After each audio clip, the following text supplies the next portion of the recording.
Good evening and welcome to the first of our Game Changer series events for 2016.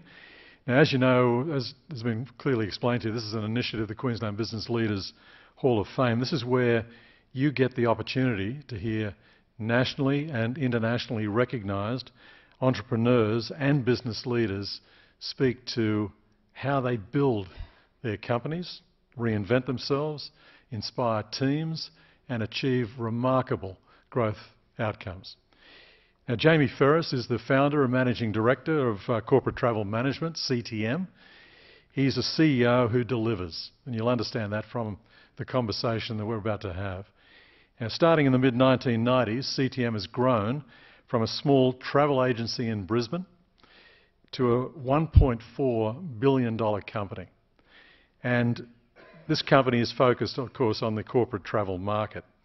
Now, after listing in December 2010 at $1 per share, and that's on the back of, at that stage, $350 million in sales and about 300 employees.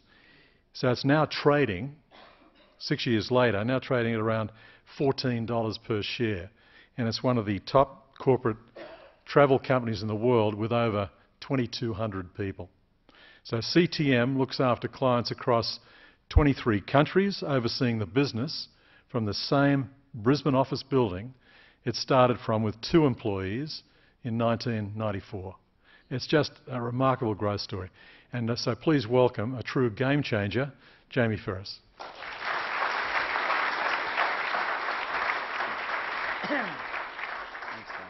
Thanks. Thank you, Ray. Jamie, let's go through your journey. Sure. Before establishing CTM, you were in a high-paying, stable job as a chartered accountant with Arthur Andersen, Ernst & Young now. What made you leave this behind and take this risk, this great risk, of launching out on your own? In fact, it's a good question because all my friends said I was mad going to travel, was highly competitive. But like any good ideas, I guess, they come from experience. So when I was working at this company, which is a great company to learn from, I travelled a lot with them, and at the time, in that time, I guess in the mid-90s, if you're a large company that wanted to use a corporate travel service from a provider, there was only 4 big players that could do it globally, and when I had to, I guess, deal with them from a point of view of travelling, there's 3 things that I really didn't like about it. First, they're all call centres, and I don't know, I hate call centres. Anyone like call centres? Number 2, there was no technology that made it either easier for myself or the travel organiser. And thirdly, there was no real sense of accountability or return on investment. So an airfare could be $1,000 one day, $5,000 the next, and it was never really, you know, there was no behaviour about why and how you could change that. So I left a great paying job and took a big risk. I worked for nothing for 3 months. And the rest is history. But we went out with these 3, I guess, same values we have today, which is all about having very good technology that adds value to the traveller or the organiser or the company, underpinned by a good, strong, personalised service. Because, as everyone knows, when you're travelling and something goes off the rails, you want a friendly, name at the other end of the phone, a friendly voice. And lastly, we had to be able to deliver return on investment, which means the savings we make outweigh the fees we charge. So you're showing real value. So are these the 3 or 4, say, key drivers that have delivered success for you? Yeah, very much today. I mean, a fast-growing business is all about keeping it very, very simple. So in our business, and people that come in, even at induction, we have these 4 coloured boxes, and that's the business plan essentially. And it's really about people, and like any business, people underrate how important people are in a business. So for us, it's people, how we attract, retain, develop people essentially, and we measure staff engagement. And of course, if you don't have clients, you don't have jobs. So clients, how we win, retain clients, and we measure their satisfaction. But in our business, which we'll hopefully come to, the glue is innovation. And innovation and process starts when people started our business all the way through, and we've embedded that, and that's a secret. And if you get those 3 things right, profit actually comes out the bottom okay. And so we sort of focus on that and let profit take care of itself in some ways. I want to come back to innovation later. But tell me, you talk about 3 phases of growth for CTM. Just describe these and how they guide your strategic decisions? Yeah, sure. I mean, when I left this job to do, I mean, I remember actually nearly crying in the corner once I signed up a lease, thinking, what have I done? I went past a flight centre billboard. I used to live out in the western suburbs and thought, how can I compete with that? What have I done?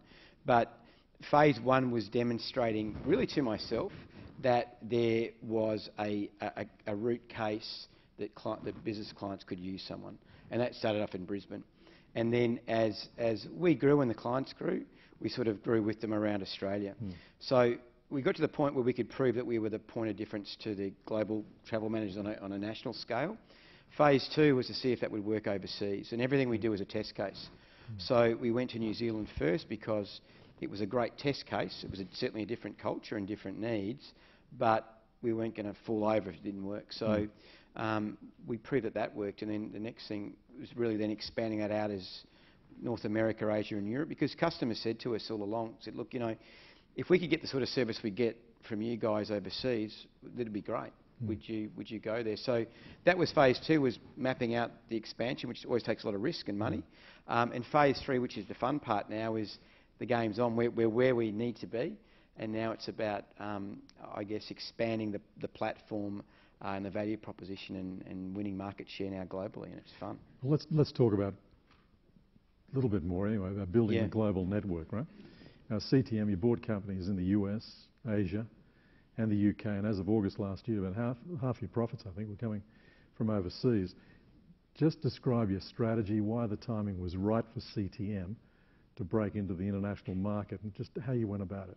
Yeah, I don't think anyone wakes up when they have a business and say, one day I'm going to be all over the globe and take over. I mean, no one does. No. But it happens by osmosis, and as I said, we had customers who said, if you were in London or you were in the US, we would use you.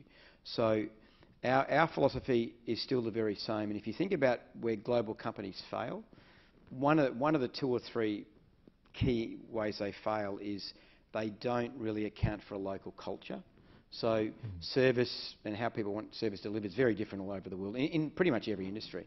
So our philosophy was to buy the very best that had the same culture as ours, and what we'd call the 1 in 100. So we wanted to find companies like ourselves, which were a needle in a haystack, that could demonstrate they could grow through high client service, good staff engagement, and that would form the base of what we try to do. Then we would add our business acumen and our growth drivers to make the business more effective. So that's how we started.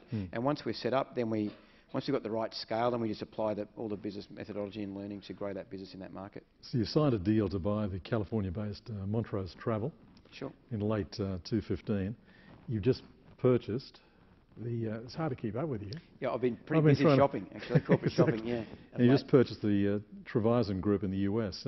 Tell us how you position in the corporate travel market in the US now. Yeah, it's a funny market. You know, to put perspective on it, I think the Australian market's around $7 billion in total transaction value. The States is $350 billion. Yet in 4 years we're in the top 10 players. It's such a highly fragmented industry. So for us, you want to create scale, because scale means you can better leverage your sales team, your marketing team, your brand, and on your buying power on it goes, which can be the benefit of customers. So it's fragmented, but what's your share of the market in the US, do you think? Under 1%. Really? And we're in the top 10. I mean, it is crazy. Yeah.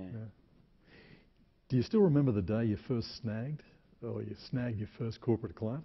In fact, I was telling the story to someone the other day. I mean, we always say to our guys, never lose sight of where we've come from and your roots, and nor should you.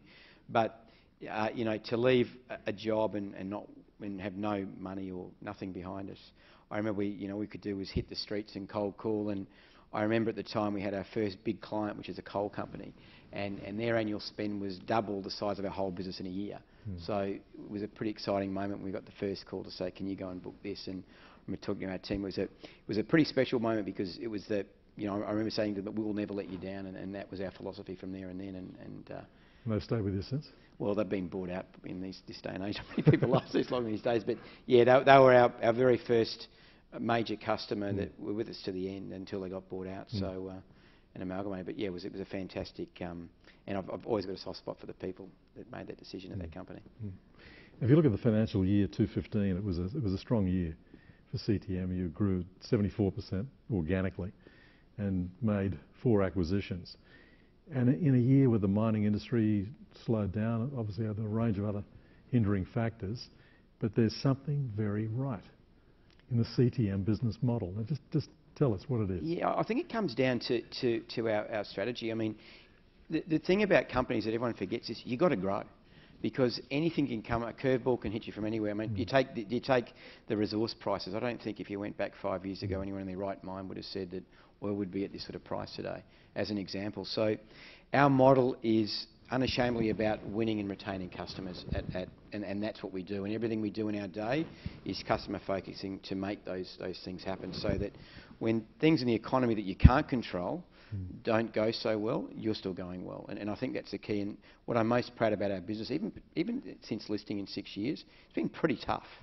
The market's been pretty tough, but we've had relentless growth because we don't navel gaze. We focus on what customers need and just try to deliver that wherever we can. And you've said that leading technology, I just want to talk about your technology enhancers, such a key driving force in your business. You said the leading technology is one of your top 3 business drivers, and that technology is a key enhancer for doing business and for client satisfaction. Just describe some of your key technology enhancers, which have really given you the platform for the business. It is amazing. I mean, I go back when we started, there was no booking tools. Now, in our business, over half of our transactions globally use technology. So we're nearly a technology company in many ways. But there's some things that are really important. In fact, technology in every business, in every industry, if you don't embrace it, you don't get anywhere really, and it's both external with customers and internal process and automation. So some of the great things we've done, we've developed with our customers for our customers. So we have like forecasting tools that, for example, you can look out in 21 days notice before you plan to conduct a meeting with a customer. You can get it and say, look, how about I don't want to see you Wednesday because I can see through this forecasting tool it's expensive, or Sydney, for example, is very full. I'll meet you on Friday. And we know from our data that saves 14%, which is material to anyone's travel spend. That's one thing. Secondly, we've done some great things around traveller tracking. So, for example, in our business, you can open up an iPad and see where all your staff are in real time and where they are in the world in real time versus where they're going to land. So, for those sea-level travellers, for example, when you're 2 hours behind schedule and you land in Los Angeles, you want to make a connection. If your PA has already known you're going to be late and moved the flights and moved your meetings, you're going to get the plane when the others don't. So those sort of things. And I think lastly, it's what we call, I wouldn't say gaming, but other technology that really helps customers. So for example, you and I could be working at the same company, booked by someone else. We don't even know each other in a big company, but we might all land in Brisbane today. It'll identify that and ask us to share a cab. And it's accountable so that it sends you a text and so forth, so that, again, all the things I'm talking about, they either make it easier for the traveller or they create smart solutions to save money or efficiencies for the company. Okay. That's our philosophy. Just get ahead of, I know there's a couple of people in the audience really want to ask this question, so I'll ask it ahead of them. How do you drive innovation and creativity in CTM? Yeah, everyone talks it, don't they? Yeah.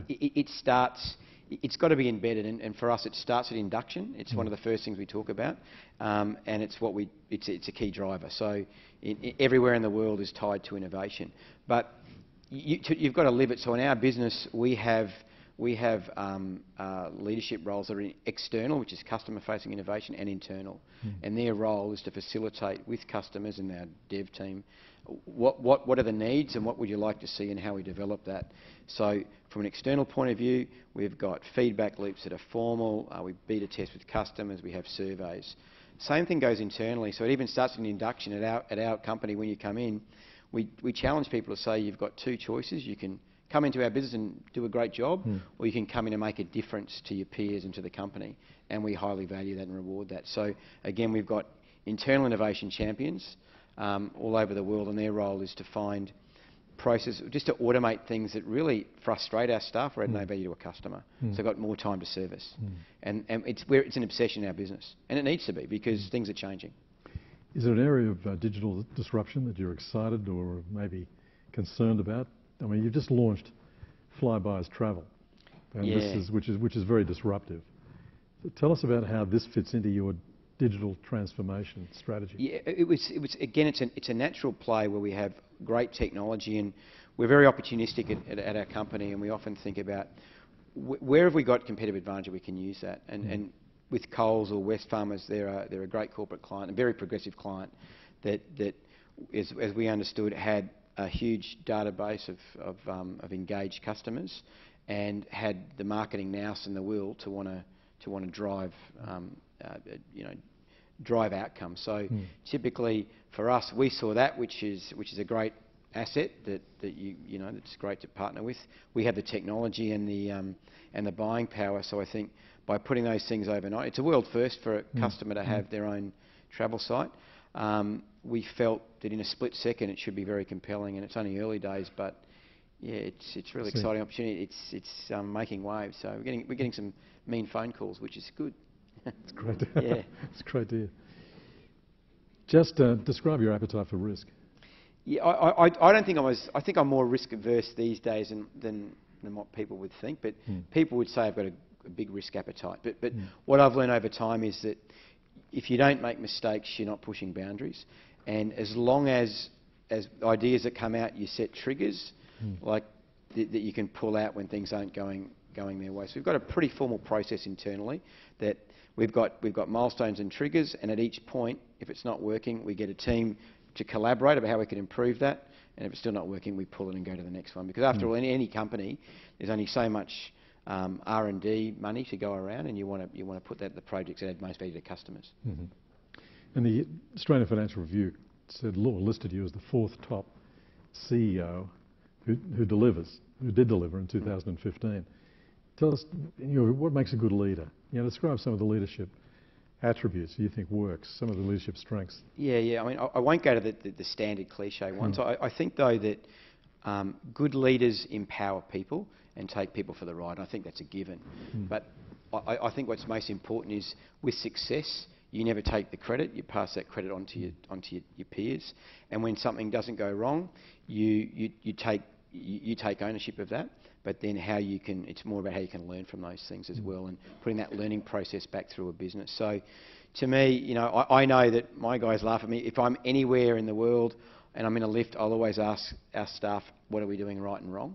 It's the best way to get feedback, and I won't ever lose an opportunity just to reinforce our drivers. In fact, I expect in our company that everyone knows our 4 drivers, which is a big aspiration, but if you've got that right, you've got a company that's aligned for one cause, and that's the biggest challenge. That's what you've got to do as a leader.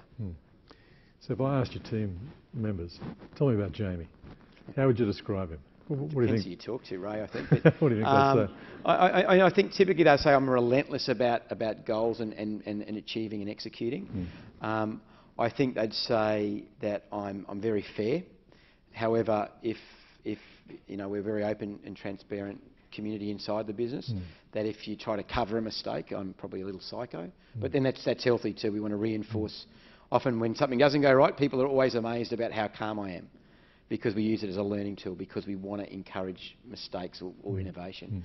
I think they say I've got a lot of energy and passion, and I think they'd probably say to me sometimes I just got to stay out of things. I would say, but all in all, I think people, and I really mean this, I think people would say that I'm a very empowering leader and very fair. Good. And just on that point about keeping out of things, as you've said, I mean, the toughest thing for an entrepreneur, or any entrepreneur, is letting go.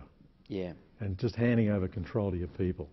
I mean, tell us how you've gone through that transition, and tell us a little about your COO, Laura Ruffles. Yeah, sure. In the US, sure. And I understand she oversees all the global divisions. Yeah. Tell us about that transition of you letting go. Yeah, sure. I mean, I'm a control freak by nature, so the pilot light's still there. I've got it off, but I think you learn by necessity at first. But I think, like anything else, very, very early in my career, I learned that to encourage people to come along the journey with you, you have to empower people, and you just have to give them responsibility. It's about setting the right measurement and the metrics so that people can do whatever they want, but there's boundaries, and once you're comfortable with those boundaries, you can make mistakes, but they're not material mistakes. So that I think that's been really important.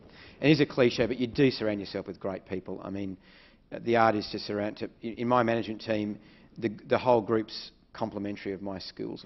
They're not all Jamies by any means. In fact, we go out of our way not to have that, so it's a nice balanced team. And it comes to Laura. I mean, Laura's a really bright, she's in her late 30s, ambitious, bright young lady. Lucky to have, she's coming into the business very early. But again, in our business, we're an opportunity nursery, the way we've been growing, so that we give people the opportunity to set what they think, how they can add value to the business, and let them run within these boundaries. So our working relationship's obviously very close. We don't even work in the same city, which I think she would say is a good thing. She'd never get anything done. But we're very close, and we talk, we have both an ad hoc and a formal rhythm about how we work together and how we bounce ideas off each other, and it's been very successful for us. So for her to run a whole company at that age, there's a massive future ahead of her in the company anyway. So she's doing a great job. I couldn't do it without her. So coming back to your employees, yeah. What attributes do you look for? Yeah, you mentioned innovation, creativity, but what are the attributes? Yeah, I think we look for attitude and aptitude, I guess, right. and then a culture. So we've employed before great people with the wrong culture. It just didn't work. So, and the funny thing, when you create a culture, the people within the business make new people very accountable in our business, and that can be both a good thing, because you've got to earn that respect, but no one's on a pedestal in our business, and it started, I guess, from me in that way. But at the same time, we've found that people don't have that right culture. It's a lot harder to fit in with the people around us, because we're remarkably open. We're honest about mistakes internally, and we've got this obsession to improve. And a lot of those things are quite confronting for a lot of people. But we're people that value those things. Gee, we're a great business to work for. We truly are. It's just a career nursery, and that's what we want to be. So when you buy companies in the US, for instance, and they're about the $28 million acquisition cost, you've got, obviously, family members in those businesses. There is a certain culture. Yeah. You don't, when you buy the business, you're not buying on the basis of culture alone, obviously. But there are cultural transformations that you've got to make. Oh yeah, sure. I mean, we've got really great discipline. We try to only buy the best, and I mean, even when you've got a people business, essentially, what you have is people and their service. So if you lose the people, you lose the customers. So it's really important that the culture is right. And if it's not, which is not our philosophy, you nearly got to rip it apart from day one. So our role is to, again, doing what we've been so successful with our own people, is empower people. So in our business, we really enhance those key drivers, like how they can better win, retain clients, how they can better attract, retain, develop people, putting the innovation feedback loops into the business. So our focus is to add from afar those business acumen tools and let them be more effective. Probably you've answered part of this, but I just want to explore this a bit more. You've said that culture is everything, and we've both spoken about how culture eats strategy. Yeah. So how do you create a company culture that's motivated, that's energetic, that encourages innovation, continuous learning, and high levels of productivity? Well, how do you? Yeah, I really, one of the best things I learned very early is alignment, and alignment is, if you are a truly customer-focused business, which we are. Everyone's performance indicators should be tied to a customer. So not the profit they make off a customer like other people do. So in our business, going back to those 4 boxes, even myself, I'm tied to customer retention, satisfaction, staff engagement, innovation, and productivity that comes out of that, and profit. So I'm not just profit driven, which sounds a bit refreshing, but that's what customers want. I mean, customers want, give me new products, good service, make me happy, essentially. So everyone in our business, without fail, is tied to those things.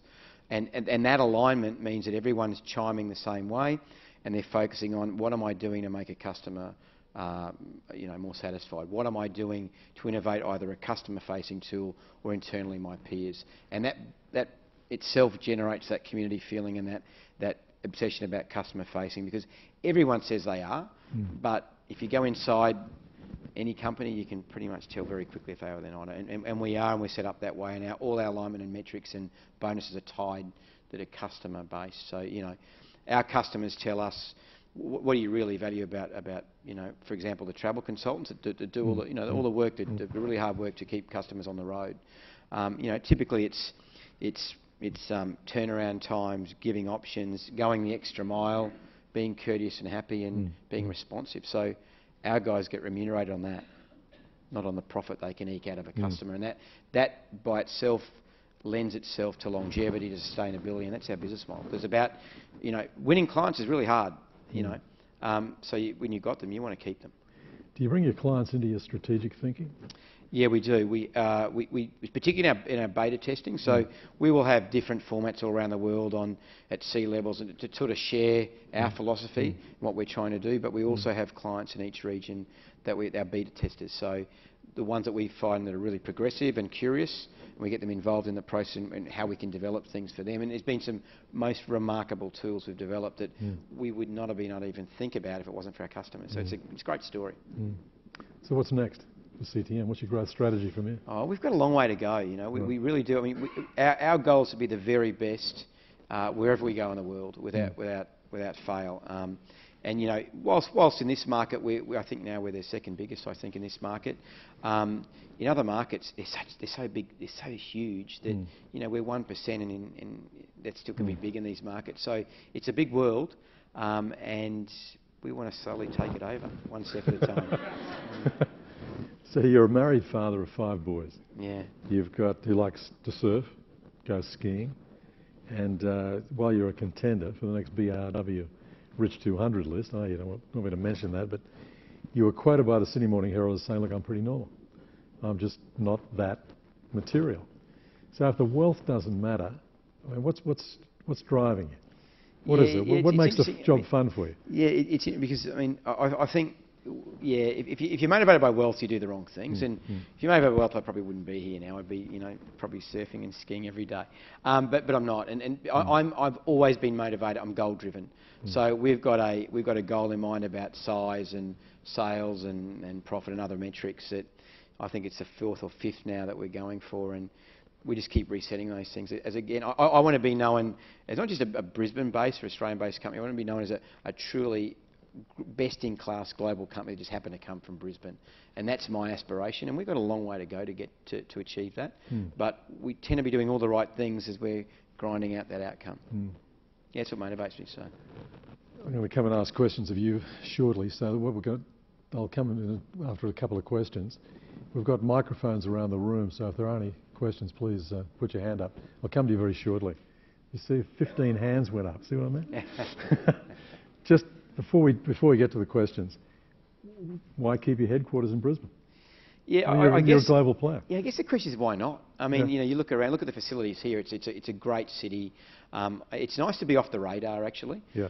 In our industry, to be in New York or London or even Sydney to a lesser degree is you're on the radar and knows what you're doing. We've been slowly creeping under the radar, and it's a nice way to develop a business. So we don't have to be in everyone's face. It's better not to. But it's a great place to live, of course. It's a great place to bring up a family. And I mean, I travel. I love travelling, but not many other places I'd prefer to live. Looking back, just on your personal journey, what's been just some of the biggest learnings along the way for you? Learnings. I think there's been a couple. One, in my experience now, the strongest correlation to success is your leadership and ownership of a part of the business. So where you don't have that, you typically get mediocre results. When you don't have accountability and someone doesn't own something, you don't get results either. And I think we've all had that experience in business where you've got a bad egg that isn't quite pulling their weight. And I think by not actioning that, you upset the other 20 around it that need, every person to work in harmonisation to get the best result. That's number one. Number two is diversity. I think the biggest mistake everyone can make is, no client in our company represents more than 5% of profit. It's something we're very, very proud of that will never change, because you don't want something to go wrong and it affects your whole business. Whether that's, geography, client size, client mix. We're now in other streams now in B2B and B2C. These all just make us stronger and more bulletproof. And we've all had, when we were very small, when we were really firing away, we got to the grand old sum of $6 million in sales, and it doesn't seem like much today, but we lost a $3 million client, and I'll never forget that, because I had to look around. If we didn't do something, I'd have to put off staff. And as a leader, that's the worst thing you want to do to people that are loyal to you, that do the right thing and pull their weight. So diversity takes care of that. That's good. Diversifying the risk. Okay, questions. There's a question right here. You have a microphone? Okay. It's a little difficult to see. Hello? Just put your hand up if you have a question. We'll just get a microphone too. Hello? Okay. Yep. Firstly, thank you. Excellent conversation, very engaging. Congratulations. Yeah, it sounds like it's a fantastic enterprise. Three sort of, I guess, little questions for you. Number one, if I had talked to you in 1984, would you have said to me that entrepreneurship was in your DNA? So has it been something that you feel has sort of really been part of your life? I'd say yes. I mean, Okay. I grew up in a family that was a small business family, and, you know, at the ages of 9, 10, 11, sitting around the table, hear them talk about business, you know, you think like, you know, I've had enough of it, but it obviously seeps into the brain. Yeah, so I've grown up in that environment. I think I couldn't imagine myself not doing a small business. It just happened to work out a little better than I Okay, right, thanks. Secondly, I guess one of the huge issues with any business is staff, and particularly politics and that Sure. sort of machinations. Could you maybe give any sort of perspectives on that and how you kind of, I guess, retain the right people and really encourage people to work together? I guess you hinted on the KPIs earlier. Yeah, it's a really good question, and you know, I think in any business, it's the most satisfying thing when you get the whole system right with people. Of course, it can be challenges because people are human beings; they have different emotions. Things can happen outside their lives that can affect them in the next day at work. However, the things you can't escape is making people accountable and give. We don't believe in our business because we're moving so. We don't have like formal feedback times once a year to say, well, you know, you. Thoughts up. It should be in real time. It should be honest. It should be frank. But if you have very strong measurements, and some of them are, they can't be empirical, but they've got to be, you know, more human touch elements. As long as you're communicating very clearly, and what's expected and what's not expected, when someone's out of line, why and what you expect, and that's the culture we try to produce. Because politics happen when you either play favourites, or there's someone that doesn't have accountability. Or someone is missing out on an opportunity because of a potential favour. The only way to get rid of that is alignment and accountability in my experience. Great, thanks. And just finally, Look, we might not. We just want to give other people a chance. So, is there another question? We might come back to you later.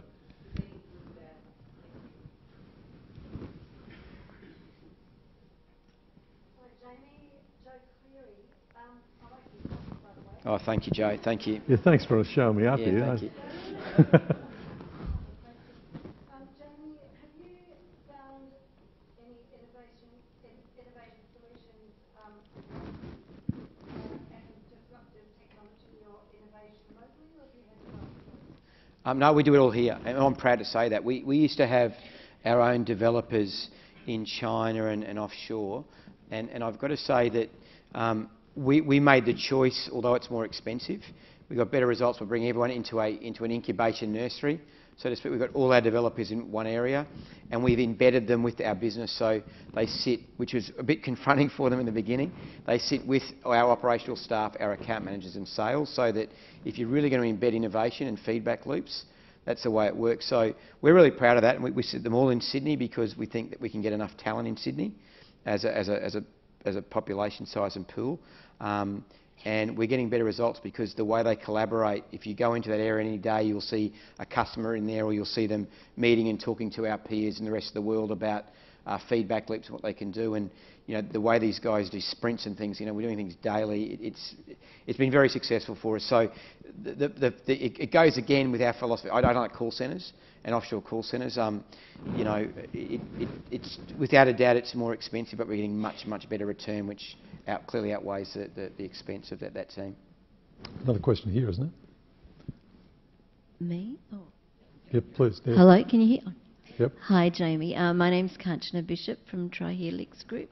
So my question is, with your first corporate client that you talked about, which you cold called, how did you convince them to use CTM, considering there was Flight Centre and all of that still going?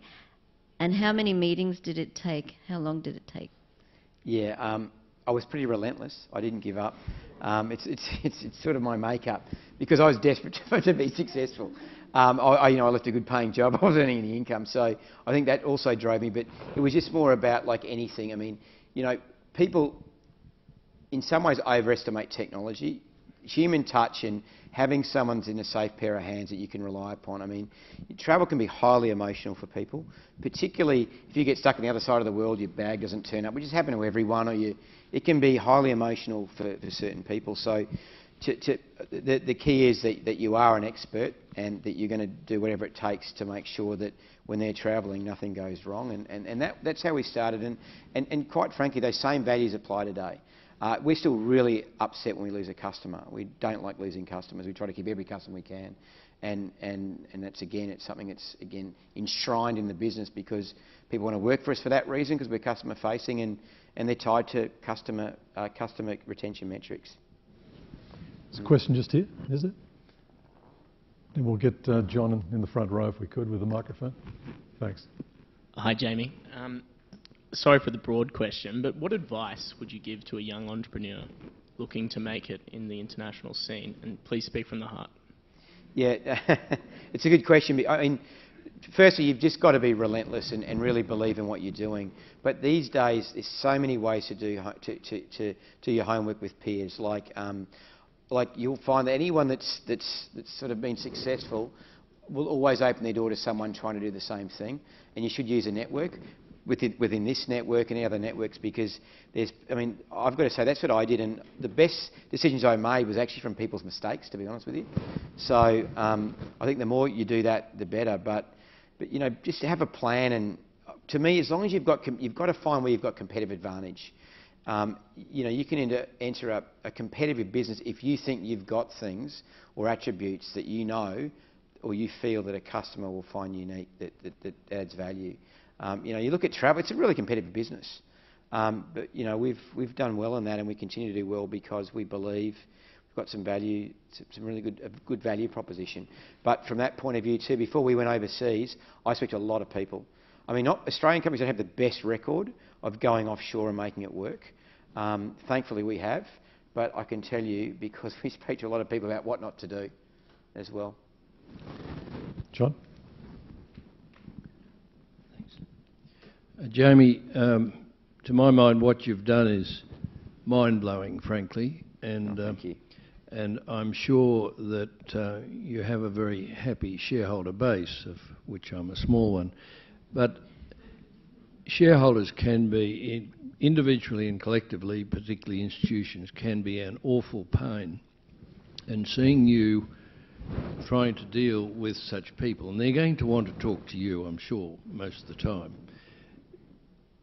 sensing your nature and character and your drive, this must be quite a burden.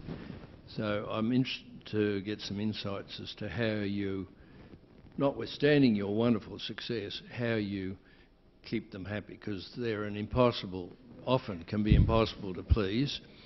And in particular, a shareholder question might be, clearly there is key man risk in your organisation, and that, of course, then leads on to the question of succession planning. Can you address those matters? Yeah, thanks, John. Two questions. Firstly, managing investors. I actually quite enjoy it.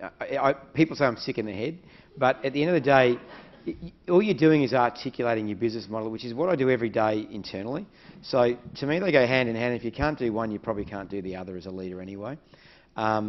It's about setting expectations and sharing your strategy, and then which adds risk to your own share price in some ways. But you want to, if you believe you can execute, it's nice to sort of share. This is what we expect to do, and then execute, and then show how you've executed to it. Sort of saying, here we are. It's what we hope to do, and this is how we've performed. And when it doesn't go right, which it doesn't always, is to really articulate very clearly what went wrong, what you've learnt from it, and what you're going to do different next time, which is exactly what we do internally when we don't do things right too. So for us, it seems to be what we do anyway in our business internally.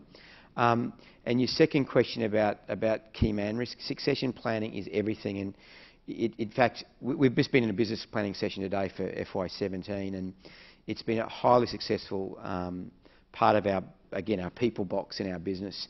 In fact, in Australia, we have a high performance program where we've identified, I think at the moment it's got about 22 people in it. These are people that we think can run a city, a country for our business. And we've had so many great success stories in Australia of people that have come up through the business that are running parts of our business they would have never even thought about would be possible. That is so successful that what we do, we let the rest of the work, so we're about empowering. Do you like the look of that? Yes, that's become, so I know for a fact, without giving forward advice, that we're planning for next year, that is now a key metric everywhere in the business for succession planning. So everyone has to have a peer, and often that's very confronting to go to someone and say, what's your succession plan? Because people straight away think, what, you don't want me in the job? Is something wrong? But again, we've been breaking down those boundaries, and again, it's about how you communicate, because the reality in our business, the way it's growing, we are creating new roles that we didn't even exist, a few years down the track, and we need great people to come with us. So it's become a cornerstone, but it's never perfect. We've still got a few holes, but I'll tell you, we've got a lot less holes than I'd say other businesses in our predicament. And it's a balance of bringing, a mixture of people internally. Where you can't, you've got to import talent sometimes too. You've got expertise, particularly in roles that are non-travel that can add value to your business. Just on the investment analysts too, it's really hard to hose down their expectations sometimes. I mean, you've had this remarkable growth, 74% just announced not too long ago. How do you manage their expectations? How do you hose down? Yeah, right. It's the good old-fashioned under-promise, over-deliver as best you can. I think you learn that early when you're listing. I remember at the time speaking to other CEOs before we listed, and I won't name the company, but they're a top 50 company. He said, my worst day of my life was when we grew 46% and the market expected 50, and I got hosed down and the stock, dropped 20%. He said, it's the worst day of my life, and the lesson I learnt was, under promise, over deliver. So, and that can be challenging, but we're pretty. You can see I'm a pretty straight shooter. We'll just tell them, look, you're overdone there. We say it openly that we don't think, maybe have a look at your assumptions here or there. But so far so good. And the irony for our business, I mean, we've been doing a very tough global economy. I mean, corporate travel's highly correlated to global GDP and corporate confidence, which hasn't been that flash for a long time. So hopefully we'll get a few tailwinds sooner or later. There's another question up here, is it? Hi, I'm Shaker from PetCloud. My question is regarding growth. Being an entrepreneur and doing a startup, I think the first hurdle every startup has is the growth, and then is the question about customer retention. So I've read up about the flyby's travel thing, so that you kill one bird with a stone with the customer retention. But what was your initial way that you go about growing as a company, and how did you keep the customers, using your business? Yeah, they're good questions. I mean, I think if one of your drivers, I think in any business you've got to understand what are the things that are going to make a difference to your business. They're going to make or break you. And for us, I believe every company's got to set up for growth. I mean, in a disruptive environment like this, and economic environments and globalisation, if you're not doing that, you're probably not creating sustainability anyway. But then it's about planning, because the hardest part when you're small is that you might have 2 or 3 staff, and you win a client and you need 4 or 5 staff, and how do you impart that same care and attention to detail that you have across staff? And that is the biggest challenge. But planning is grossly underrated. You'll get to a point, like in my business now, I'm thinking about, truly, I'm actually in next year already. This year is now I've just managed by exception. I'm thinking about 17 and even into FY18 now, and what we need. So, in fact, to share a story, yesterday we had our leadership team in town to talk about the sort of roles we were going to need next year and the year on, and planning for that now. And we do that every quarter, actually. And then sometimes we're right, sometimes we're wrong, sometimes we want to bring a role forward or a department forward or move it back. But it's finding the time to plan forward is the biggest challenge when you're small. It's something now that I spend most of my time on, which is a privilege, because you know, the same old adage, it's much better to work on the business as opposed to in. And that's a whole, I could talk about it for an hour, that transgression or transformation, but there's a few ways to do it exceptionally well. Any final question? Yes, Jamie. Jeff Close. Jamie, excellent growth story there, and great to hear your passion and on people and culture. I guess winding the clock back, when you touched on when you first started talking, when you first decided to set up the business, what was it that led you to that? Did you see, was it that you wanted to start small business because it was in your family DNA and that was it? Or was it you saw a gap in the market and it just grew from there? What was it, and what were the barriers to entry in probably a very competitive industry? Yeah, my answer is going to really disappoint you. It was the craziest thing I've ever done. It's the most irrational thing I've ever done, actually. And in fact, today I don't know why I did it. Would I do it again today? Know what I know? Probably not. I mean, back then there was no barriers of entry, where now I'd say technology and the cost of technology is a huge barrier of entry in our industry, and that's why there's consolidation, and we want to be leading that as opposed to being on the other end. But for me, it was more about, I did see an opportunity. Knowing what I know today, I would have researched that opportunity a lot more than what I did. I went on gut instincts. I think I'm lucky enough to have gut instincts. Not many people have it, but when you do, you run with it because it's always right. That's the truth. It's not very scientific, but it is. But from there on in, I did believe though that what I saw in my experience working with one of the big mega agencies, which was the only choice then, that there was a gap.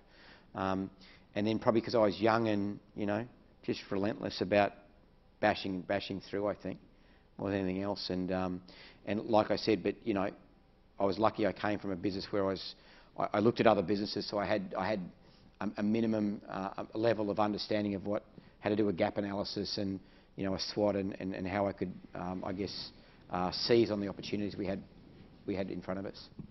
So Jamie, any parting advice for would-be entrepreneurs? There's a number in the audience here. Yeah, just fight for. If you really believe in a model, just be relentless. I think that's the key. You just got to keep trying and break it, because you will. Because I think passion's back. I really do in business, and technology is great, and call centres and all technology, it is great, but the human touch really rounds off a whole customer experience. And for that to people want to work for a company that's on a journey. There's a good story. Yeah. And if you can create that and bring people up, tell them a story, share your story, repeat it, what you're trying to do, and you'll find the right sort of people that want to be part of that, and the right sort of people that want to be part of that will help you build something special. Please thank Jamie Pherous. Oh, thank you. Thanks, mate. Thanks.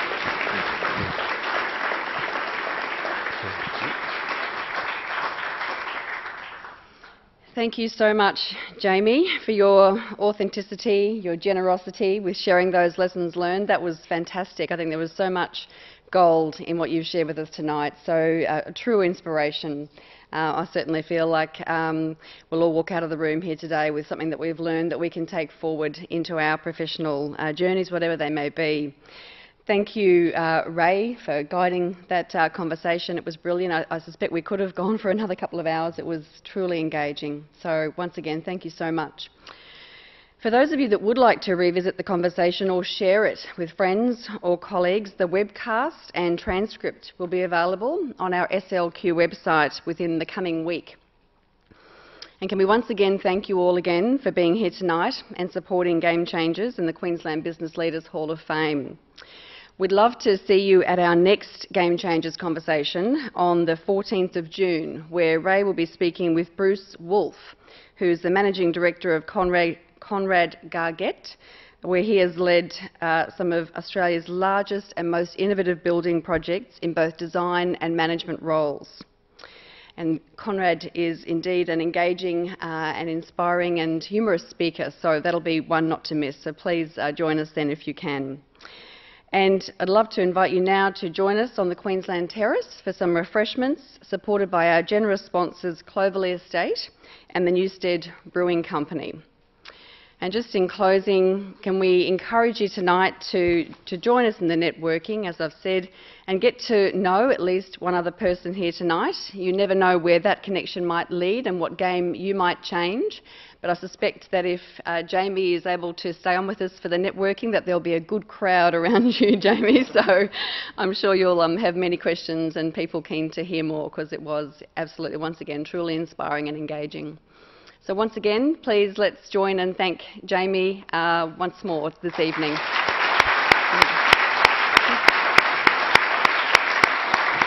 Thank you.